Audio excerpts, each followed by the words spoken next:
पृथ्वी की गति का टॉपिक है आपका। मान लीजिए कि ये आपकी क्या है, पृथ्वी है आपकी। तो पृथ्वी की गति कौन सी है? कौन सी गति है? घूर्णन गति। घूर्णन गति क्यों है? इस गति को घूर्णन गति क्यों कहा गया? क्यों? क्योंकि मान लीजिए कि ये आपकी पृथ्वी है,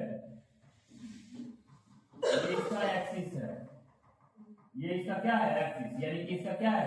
अक्ष है। ये इसका क्या है? अक्ष। तो घूर्णन इसलिए कहा गया क्योंकि ये घूम तो रही है, लेकिन कैसे घूम रही है? जैसे कि हम लट्टू नचाते हैं, लट्टू जब नचाते हैं तो एक जगह खड़ा होकर अपनी जगह पे नाचता है। तो इसलिए ये भी क्या करती है? पृथ्वी अपने अक्ष पे क्या करती है? ये घूमती रहती है। पृथ्वी अपने अक्ष पे क्या करती है? घूमती रहती है। इसलिए इसी गति का नाम क्या दिया गया? इसीलिए इस गति को कहा गया घूर्णन गति। लेकिन बात यहाँ खत्म नहीं है।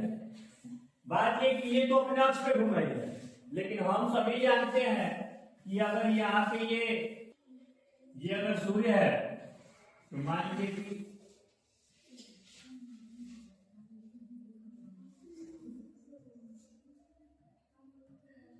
ये सूर्य है, और हम जानते हैं कि सारे ग्रह क्या करते हैं?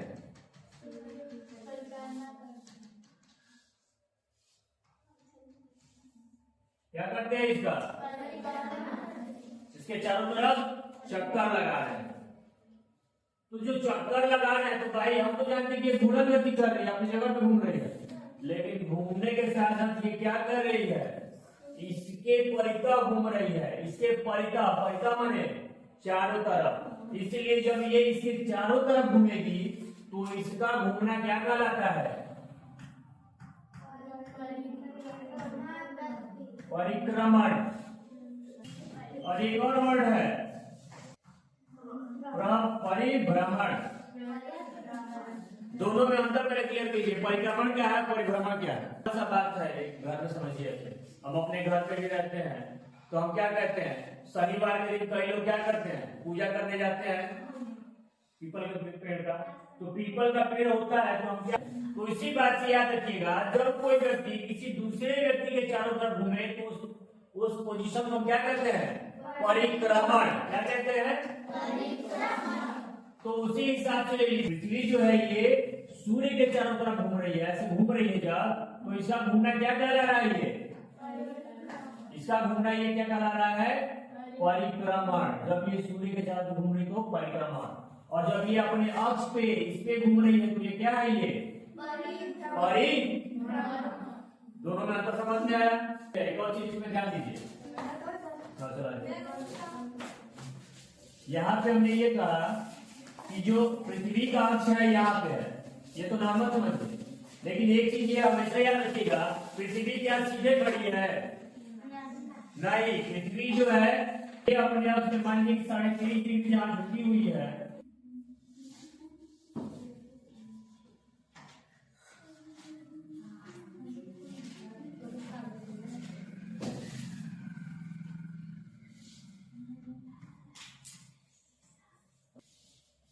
जब हम इसका अक्ष निकालते हैं कि कितना घूमी हुई है यहाँ पे, तो ये हमें मिलता है 23.5 डिग्री। ठीक है?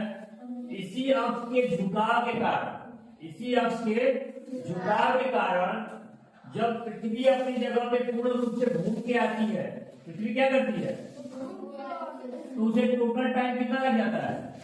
24 आवर, 24 घंटा लग जाता है। कितना होता है ये? 24 घंटा। इसी 24 घंटे में जब ये घूम के अपनी जगह पे आती है तो हमारे यहाँ क्या होता है? दिन और रात का समय हमको समझ में आता है। कब आता है? दिन और रात का समय इन्हीं 24 घंटों में बटा हुआ है, ये तो मालूम। लेकिन ये जो कब घूमना और दूसरा इसका रिवोल्यूशन, यानी कि सूर्य के चारों तरफ परिक्रमा करना। इस सूर्य के चारों तरफ इसका क्या है? परिक्रमा करना यानी घूमना। ये सूर्य के चारों तरफ जब घूमती ही है और अपनी अक्ष में भी घूमती है, इसी कारण हमें क्या दिखाई देता है, दिन और रात दिखाई देता है। लेकिन ध्यान रखने वाली बात क्या है, सभी ग्रह किस दिशा में चलते हैं, इस 23.5 अंश झुकाव के कारण किसका, लिख लीजिए इसमें, पृथ्वी का 23.5 अंश झुकाव के कारण ही पृथ्वी पे अब देखिए क्या क्या चीजें होने लगी। इसी झुकाव के कारण हमारे यहाँ पहली चीज दिन रात, दूसरा मौसमी परिवर्तन। क्या होता है, जो हमारे यहाँ साल होते हैं तो हमेशा साल कितने का होता है, और 6 घंटे का समय होता है। देखिए क्यों बताया, 365 दिन और 6 घंटे। लेकिन जब यही 365 दिन और 6 घंटे आगे चलते जाते हैं तो आगे बताइए 6 दिन 6 घंटा जो है 4 सालों में ये घंटा कितने में आ जाएगा। इसी 6 घंटे को अगर हम 4 साल में ऐड करेंगे, कितने साल में, 4 साल में, 4 साल में अगर इस 6 घंटे को ऐड करते हैं तो चौथे बार में यानी अगला आने वाला चौथा साल जो होगा, अब ये इतना ना रहे कि अब ये किसमें कन्वर्ट हो जाएगा, 366 दिन। इसी को कहा जाता है, इसी का दूसरा नाम जो है, इसी का दूसरा नाम है लीप वर्ष। क्या बोलते हैं इसको, लीप वर्ष, जिसमें हमेशा आपके सवाल आते हैं कि 365 दिन ही क्यों, 366 दिन क्यों आ जाते हैं। समझ में आया क्यों होता है। घंटा 4 साल में जब इंक्लूड करेंगे तो 365 तो चला ही आ रहा है, 365 दिन चला रहा है, लेकिन 6 साल में जब मिलाएंगे, एक बार का 6 साल, फिर एक बार का 6 साल, फिर एक बार का 6 साल, फिर एक बार का 6 साल, ये मिला दीजिए कितना घंटा हो गया, 24 घंटा।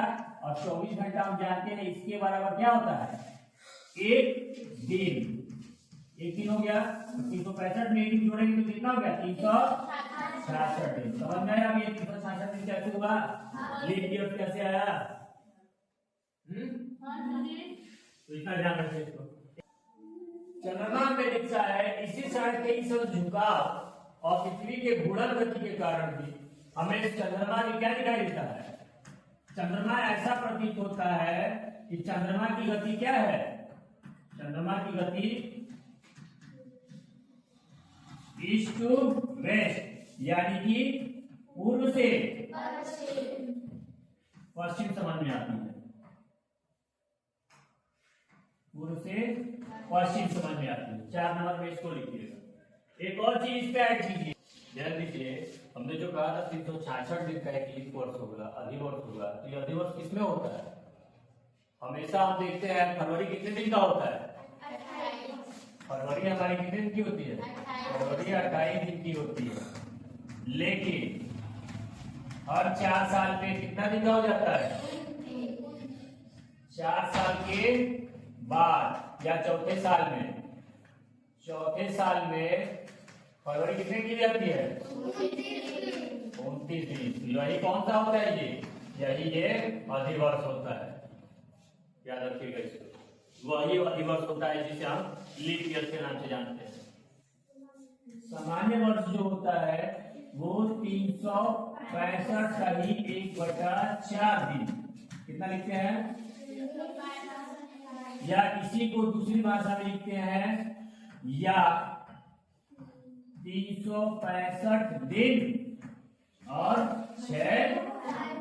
पृथ्वी सामान्य वर्ष में कितने एक चक्कर लगाती है अपना, 365 से 1/4 दिन में, या पहले तो 365 दिन 6 घंटे। तो जो चक्कर लगाना हुआ इसका इतने दिनों में, इसको क्या बोलेंगे, कितनी लगाई, तो परिक्रमा की ना इसका, तो इस चक्कर का नाम क्या हो गया, इस चक्कर को ही बोला गया, इस चक्कर का नाम दिया गया परिक्रमण। कौन सी गति है ये, परिक्रमण, ठीक है। लेकिन जब चक्कर पूर्ण हो गया तो उसको क्या बोलेंगे, उसको बोलेंगे पृथ्वी की वार्षिक गति। ध्यान दीजिएगा, सभी ग्रह मतलब कि कितने ग्रह होते हैं सभी?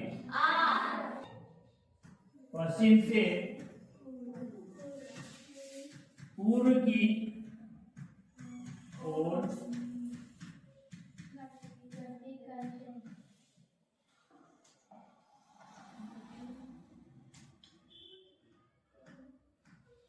गति करते हैं, सिवाय, ध्यान रखिएगा, एक्सेप्ट सिवाय,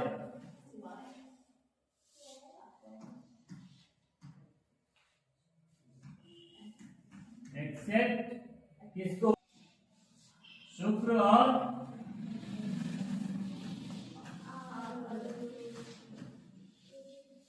सभी लोग किधर चलते हैं? पश्चिम से पूर्व चलते हैं, लेकिन ये बात है इनकी जो दिशा होती है, इनकी दिशा किधर होती है? पूर्व से पश्चिम, मतलब कहेंगे ईस्ट टू वेस्ट। और बाकी सब लोगों का, बाकी सब लोग भैया है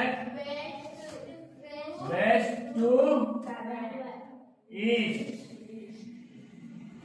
ठीक है। सारी घटनाएं पृथ्वी का अपने अक्ष पे 23.5 झुकाव के कारण ही होती है, ठीक है। और उसी झुकाव के कारण ही और उसके रोटेशन के कारण, रिवोल्यूशन के कारण ही हमें जो सभी ग्रह की दिशा है वो इस प्रकार से दिखाई देती है, ठीक है। हमारा देश भारत है, याद रखिएगा। हम किस रेखा पे आते हैं? क्योंकि ऐसे मानिए कि एक ग्लोब है, ठीक है, तो ग्लोब पे कितनी रेखाएं हैं?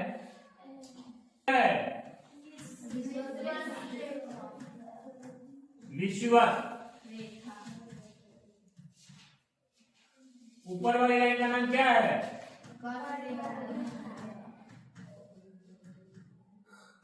नीचे इसी कर्क रेखा पे ही आता है। तो ये घटना कब होती है? ये घटना भी पृथ्वी के आपके 23.5 झुकाव के कारण ही होती है। 23.5 जब झुकाव में होता है तो क्या होता है? जब सूर्य क्या होता है, ध्यान दीजिए, सूर्य जो होगा, सूर्य जब उत्तरायण होगा, दो ही घटनाएं होगी। मान लीजिए यहाँ पे सूर्य है, सूर्य क्या होगा? सूर्य विश्व से थोड़ा ऊपर शिफ्ट होगा, यहाँ पे आएगा या फिर यहाँ आएगा, ठीक है। तो सूर्य जब उत्तरायण और दक्षिणायन की सूर्य की घटना होती है, सूर्य के उत्तरायण यानी कि उत्तरी गोलार्ध में, ये कौन सा गोलार्ध है? नॉर्दर्न हेमिस्फीयर, यानी कि उत्तरी गोलार्ध। और ये नीचे वाला दक्षिणी गोलार्ध। तो ध्यान दीजिए, या तो सूर्य इस विषुवत से क्या होगा? ऊपर जाएगा, या सूर्य विषुवत से थोड़ा नीचे आएगा, शिफ्ट होगा। तो सूर्य के इस उत्तरायण और दक्षिणायन होने की घटना की वजह से ही यहाँ पे क्या होता है?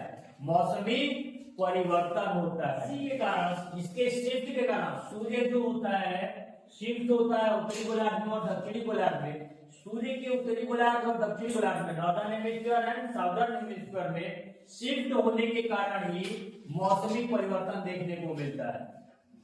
मौसमी परिवर्तन में हमारे यहाँ कितने प्रकार के ऋतु परिवर्तन होते हैं? 4। कौन कौन से हैं वो 4 ऋतु परिवर्तन?